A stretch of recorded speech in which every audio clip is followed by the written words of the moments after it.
हा प्रश्न semiconductor devices या चॅप्टरवर सीईटी 2005, 2021 आणि 2024 साली आलाय बघा. Which of the following is correct about doping in a transistor? Option A. Emitter is lightly doped, collector is heavily doped, and base is moderately doped. Option B.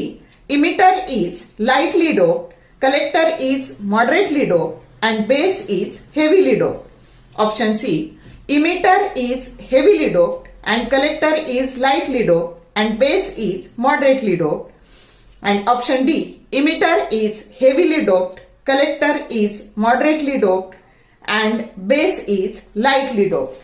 तर सगळ्यात आधी काय लक्षात ठेवायचं, तर ट्रान्झिस्टर मध्ये इमिटर हा नेहमी हेवीली डोप्ड असतो, कलेक्टर हा मॉडरेटली डोप्ड असतो आणि बेस हा लाईटली डोप्ड असतो. म्हणून पहिल्या दोन ऑप्शन मध्ये सुरुवातच आहे इमिटर इज लाईटली डोप्ड, म्हणजे ते दोन तिथंच काय झाले, कॅन्सल झाले. आणि सी आणि डी ची सुरुवात मात्र आहे इमिटर इज हेवीली डोप्ड, पण पुढे डी मध्ये करेक्ट आहे की कलेक्टर इज मॉडरेटली डोप्ड आणि बेस इज लाईटली डोप्ड, म्हणजे करेक्ट ऑप्शन काय आहे, डी आहे.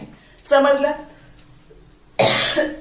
शॉर्ट व्हिडिओ आवडले लाईक करा, शेअर करा, कमेंट करा. For more useful tips and tricks keep watching wings of physics. Thank you very much.